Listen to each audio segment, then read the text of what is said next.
Doctora Laura Poletti, sí, iniciamos este 2026, consultándola como abogada, y siempre ella se ha especializado en todo lo que tiene que ver con la parte del derecho de empresas, derechos familiares, y también sobre el derecho preventivo. Bueno, la reforma laboral es un tema que todavía muchos de nosotros no entendemos bien de qué se trata, pero sí lo que sabemos es que va a haber cambios y modificaciones en la ley de contrato de trabajo, y que bueno, hubo idas y vueltas, muchos gobiernos quizás quisieron intentar cambiar la ley de trabajo.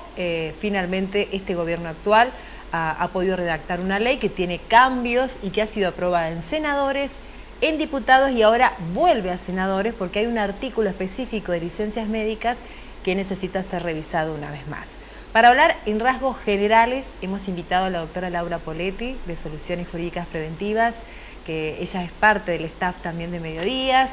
Así que bueno, después de la Feria Judicial de enero, regresamos en febrero y regresamos con este tema bastante sensible que vamos a tratar de alguna manera poder en pocos minutos que ustedes con un lenguaje sencillo y práctico puedan entender de qué se trata. Bienvenida, Laura. Hola, Marina. Feliz año para vos. Feliz año. Y para todo tu Feliz equipo de trabajo, tu familia.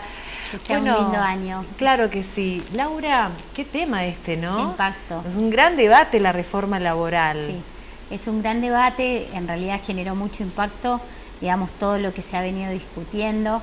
Y esta mañana pensaba en esto, ¿no? Digo, tenemos una ley que casi tiene mi edad, básicamente, entonces es fuerte, digamos, eso, porque han venido pasando muchas cosas y han venido sucediendo muchas cosas. Hemos estado conversando con vos de lo que pasaba laboralmente en pandemia, lo que pasaba con los trabajadores independientes, cuál era el régimen, digamos, nuevo en algunas circunstancias de lo que fue, ¿te acuerdas? El home office y la ley de teletrabajo y digo, hoy estamos post pandemia en esta discusión que a veces parece que volvemos a los 90, que volvemos a... Y a veces nos olvidamos que estamos hablando de una ley que tiene ya muchos años, que ha tenido innumerables planteos, la misma ley y sus reformas, y todo lo que va alrededor de la ley, el régimen de la salud laboral y ocupacional y el tema de riesgos del trabajo, las cuestiones jurisprudenciales que también han planteado en cada etapa la inconstitucionalidad de un artículo, de las indemnizaciones. Después, en el último tiempo, con la inflación, tuvimos toda la situación de intereses y cómo se pagaban y a qué valor tenían o era justo esa sentencia. Entonces, digo, el debate ha venido siendo siempre como muy en escena. Lo que se ha logrado con esta reforma, independientemente de las opiniones que podamos tener en cuanto a ella, es que el impacto está, socialmente va a generar, digamos, sus consecuencias. Si mañana termina aprobándose y termina siendo ley y después se reglamenta, porque también estamos hablando de algo que va a ser una modificación que todavía no es, pero que ya está en su proceso. Entonces, va a generar como un impacto en la comunidad y también está bueno porque no es la misma comunidad hace 10 años atrás ni de hace 5 años atrás. Estamos hablando de plataformas digitales, de inteligencia artificial, del tema de la digitalización, la forma en que los organismos empiezan que es parte de la reforma, también de cómo va a recopilar y registrar, digamos, el mismo organismo de contralor fiscal y laboral, digamos, de algún modo. Entonces, es como que estamos en un proceso de cambio a nivel sociedad muy fuerte, ¿no? Entonces, es bueno y es positivo, y yo creo que eso todas las partes lo vamos a reconocer, de que es bueno y positivo de que se dé un debate. Y bueno, y ya está a cargo de cada uno de nosotros el nivel de responsabilidad y seriedad que le vamos a dar a ese debate que se ha venido dando durante todo este verano, básicamente. Entonces, es como que es necesaria, es importante, está bueno que nos detengamos a estudiarla. Acá tengo, digamos, en el Instituto de Derecho Laboral hubo una reunión el martes que no pude ir, presencialmente en Rafaela esta semana. Estamos los profesionales con cuadros comparativos desde el primer artículo hasta el último, cómo se modifica, qué impacto va a haber y demás. Estamos estudiándolo, estamos asesorándonos, nosotros estamos dándole cabida a esto para también tenerlo mejor en nuestros estudios y en nuestros focos de decir, bueno, y también tener una opinión formada sobre algunos temas, ¿no? Básicamente hice un resumen. Los puntos más importantes que son claves. Acá, como cambios fundamentales, está que primero a quienes involucra esta ley, ¿no? Que decíamos quienes estaban adentro y quienes están afuera de esta ley o de esta reforma.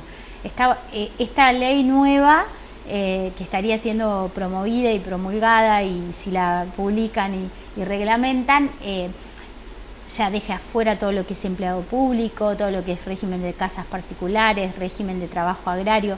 Todo eso no va a estar dentro de la ley. Los trabajadores independientes también van a tener su propio régimen, y lo mismo los de plataformas digitales. Entonces hay que empezar a hablar como con más especialidad en cada una de las situaciones, ¿no? Y la ley común, la ley base del contrato de trabajo, trae modificaciones en cuanto a, por ejemplo, antes se presumía de cuajo que si había algún tipo de duda era relación laboral. Esa presunción hoy tiene como menos fuerza per se. Hay que demostrar un poquito más si realmente estábamos en una situación de relación de dependencia laboral. Ya no cae la presunción por sí misma, tan rápida y automática. Por otro lado, las formas de contratar. Volvemos a hablar de otros tipos de modalidades de contratación, ¿viste? O sea, por tiempo determinado, el contrato eventual, el tipo de jornada, la modalidad en cómo voy a tomar esas vacaciones o no las voy a tomar, y la flexibilidad. También yo, digamos, cuando la leo, lo que me sucede es que digo, estamos en un mundo donde los jóvenes y las personas que nos acostumbrábamos a ir a nuestros días a trabajar desde las 7 de la mañana hasta las 5 de la tarde, como me pasó en la empresa mucho tiempo, después tuvimos que ayornarnos a otros regímenes de laburo y a veces hacerlos de la compu en casa a cualquier hora, ¿no? Sí. Entonces, creo que lo que trae es esa flexibilidad, de algún modo, que por lo menos en lo que es el contrato individual y en lo que es ciertas y determinadas situaciones, se pueda arreglar entre empleado y empleador. De algún modo hay más flexibilidad. Antes era como menos flexibles, era como más rígido ese modo. Hoy lo que nos está invitando, por eso está bueno que cada uno de nosotros se pueda nutrir, formar y tener esas buenas conversaciones, de que cuando firmo un contrato laboral ya no viene la ley a decirme qué va a ser. Va a ser mucho más negociado. Eso también hace de una responsabilidad al empleador para adelante, ¿no? Sí. No es que solamente le da como derechos, o que se quiere decir que se le flexibiliza al empleador, porque el empleador también se va a tener que nutrir de cómo negociar esos contratos individualmente según el empleado que tengamos adelante, en cuanto a cómo se va a tomar las vacaciones, si se hace una bolsa de horas, si hay épocas en las que yo tengo más necesidades o requerimientos de las personas, bueno, cómo hago con las horas extras, cómo se repactan, de qué manera las califico, ¿no? ¿De qué manera se va a perder esos derechos adquiridos? No, los derechos adquiridos, viste, en la normativa, esto va a empezar a regir, si empieza a regir, es a partir de marzo 2026. Hasta hoy sigue rigiéndonos todo el régimen que veníamos conociendo y veníamos sabiendo. Esto nos invita a una nueva negociación particular con los empleados, entre empleados y empleadores. Por eso digo que los derechos adquiridos que vos tuviste no los vas a perder, digamos. Perfecto. ¿No? Eso, la ley no es retroactiva nunca, siempre rige a partir de su para adelante, entonces en este caso también, ¿no? Y bueno, nada obviamente que te pueda perjudicar para atrás, eso sin lugar a dudas. Qué bueno que lo aclares, ¿no? Porque hay todo un ida y vuelta con eso. Bueno, en realidad, ¿qué pasa? Eso lo termina después. Si yo lo quiero discutir, lo termina siempre, porque por eso existe la justicia y el tercer poder del Estado, que es el Poder Judicial, el que te va a decir en la situación y en el caso concreto realmente qué fue lo que pasó y qué es lo justo o la justa composición de los intereses, una sentencia eventualmente, ¿no? Ese derecho no lo van a perder nunca, ninguna de las dos partes, para tenerlo, ¿no? En este sentido. Otra de las cosas que se ha hablado mucho, que también tiene que ver con esto de la flexibilidad, es porque había un término que se llamaba ius variandi, era la posibilidad de cambiar las condiciones del contrato de trabajo. Y ahí es un deber también muy del empleador de conocer cuáles son los elementos esenciales del contrato que yo puedo cambiar o cuáles no, qué se puede llegar a volver a repactar con el empleado y qué implica o no una novación contractual con ese empleado, ¿no? Si yo venía prestando condiciones en determinadas condiciones del contrato de trabajo y yo quiero modificar algo de esa sustancia como empleador o como empleado, bueno, el ius variandi ese hoy parecería que se flexibiliza un poco más y yo puedo adaptarlo, pero tiene que ver con esta flexibilización laboral, claro, que también es necesaria y que la necesita también el trabajador en muchos aspectos y a veces lo necesita el empleador. Entonces, en ese ius variandi también es elástico de lo que yo puedo modificar y cómo lo puedo modificar, es donde voy a tener que empezar a ver y negociar, y como empleador tengo que conocer que me tengo que proteger de alguna manera, que si hay una innovación o si hay nueva metodología que se implementa en la fábrica o en la empresa o lo que fuera, y bueno, voy a tener que tener el consentimiento del empleado y va a tener que ser algo que lo tenga que hacer. Eso hace también a un mayor deber de responsabilidad de la parte empleadora también, ¿no? Y de poder la parte empleadora también formar a los líderes que manejan la gente por lo general en cómo esa flexibilidad hacerla, ¿no? No solamente con una conversación en el pasillo, voy a decirte, mira, a partir de mañana venía a las 8:30 en vez de empezar a las 7. ¿Me explico? Entonces, es como decirte, empezar, eso ya no era antes así, pero te lo digo como exagerado al para cambio, que la gente pueda entender que cuando uno casa. habla de la flexibilización laboral o habla de esto, tiene que ver con eso de la jornada. Bien. Después, en cuanto a la metodología de los despidos y las indemnizaciones por despidos, obviamente que acá todos conocemos que desde el punto de vista de lo que pasaba en el empleo y en el sector productivo y el nivel de empleabilidad que teníamos, obviamente el costo laboral de una indemnización laboral siempre fue un enorme costo para lo que eran las empresas. Entonces eso también dio un gran debate de decir qué pasa con el despido, cómo lo indemnizo al empleado, de qué maneras. Bueno, se fueron bajando ya con decretos que a veces los subían y a veces los bajaban, que las multas, que la doble. Bueno, esto acá lo que busca, creo yo, la reforma es dar como una mayor previsibilidad de que ese contrato, mira, si se cumple bien y si no se cumple lo indemnizamos, y que si no hay motivo para despedir, pero el contrato se tiene que romper, se rompa y haya una indemnización. Bien. Lo que habilitó también esto es que a raíz de que a veces sucede que no hay ese dinero para indemnizar o para lo que fuera, bueno, que se empiece a armar ese fondo que tiene que ver con el cese laboral, que ante el despido existe un fondo, que se pueda empezar a armar una proyección de las indemnizaciones en ese fondo y se pueda empezar a manejar como un fondo que invierta y que vaya viendo cómo rinde por si se dan las contingencias que suceden, que eso tiene que ver como la parte técnica, financiera, como un reaseguro que existiría, digamos, para poder decir, bueno, si tengo que salir a indemnizar, tengo ese fondo como empleador y lo voy, que eso hay que ver cómo se reglamenta, cómo mucho se debatió desde que salió esa propuesta del fondo de cese laboral. Entonces, hay que buscarle, digamos, la manera a esto, que hay un camino empezado con el debate, pero hay que seguirlo recorriendo, ¿no? Porque necesita demasiado de eso también. Y yo creo que es como una linda oportunidad para la toma de conciencia también de las áreas de capital humano, las áreas de recursos humanos, o cuando lo tengo tercerizado, o el propio líder en sus habilidades más blandas, de empezar a pensar cómo negocia esos contratos laborales, ¿no? De una u otra manera.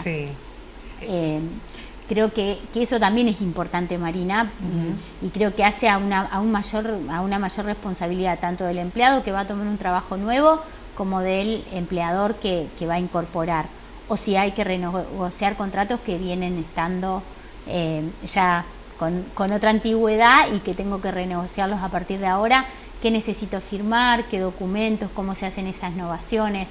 Convengamos que acá el Ministerio de Trabajo, la Autoridad de Aplicación, el Poder Judicial van a seguir existiendo, entonces no es que hay tanta libertad de actuación, siempre va a haber una instancia de protección desde ese lugar, que es parte del debate que también se está dando en el entorno de los abogados laboralistas. Exacto. ¿No? Tema vacaciones, el trabajador no va a perder sus vacaciones. No, lo que te... Y aparte, Yo la creo parte que de en las salud, vacaciones no sé, pero bueno, las personas que tienen muchos años de antigüedad y muchos años de vacaciones, y yo me acuerdo de mi etapa en el mundo corporativo, y también me pasa hoy con gente que uno asesora y que está hace años trabajando en las empresas, y que hoy la realidad es que ningún trabajo te permite, muy excepcional, irte 1 o 2 meses de vacaciones cuando tenés y gozás de todo ese potencial de vacaciones, ¿no? Entonces, uno a veces prefiere, hay personas que hoy están prefiriendo esas vacaciones más cortas, o ese fraccionamiento de... Yo creo que en eso de vacaciones, y ojalá haya alguien que me diga, mirá, no, Laura, tengo otro punto de vista, pero con los que yo he ido hablando, todo el mundo lo hace en la práctica hoy, la fracciona. Entonces es como que la ley viene, me parece, a transparentar algo que realmente existe. Exacto. ¿No? Y la misma ley hoy te decía que las vacaciones se perdían si no se gozaban y si no se... Entonces digo, es como... Bien. A veces en eso hay que hacer el doble clic de saber lo que está vigente con lo que... ¿Y la prepaga también el empleador se puede hacer cargo? Sí, una prepaga. Bueno, no, las formas, eso tiene que ver, está buena la pregunta que no lo dije, es en la manera en que pago la remuneración, que la remuneración, viste, lo famoso, yo me acuerdo en los 2000 los lunch on tickets, los tickets canasta que vos permitías y demás. Bueno, son beneficios extras que, como pasó en el régimen familiar también, ¿no? Sí, la cuota alimentaria, la cuota alimentaria entre padre y madre, de qué manera se puede hacer esa compensación y demás, y abonar y hacerse cargo. Bueno, esto termina siendo, como es también un tema alimentario, la remuneración y demás, creo que termina transparentando un poco también situaciones que a veces al mismo empleado le viene bien.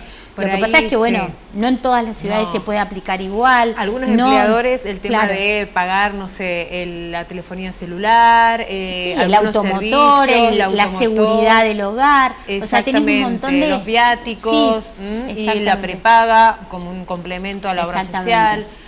Hay diferentes los tickets cuestiones de almuerzo, digamos, es como todo eso va a estar contemplado en esta nueva ley. Y también, o sea, estaría permitiéndose como parte de, y lo importante acá es que esto siempre va a necesitar de la aceptación del trabajador. Entonces esas cosas a mí me parece que se van a terminar como negociando o en el 1 a 1 o en el convenio colectivo de la empresa o en lo que sea, digamos, aplicable al sector y la industria que estemos hablando, ¿no?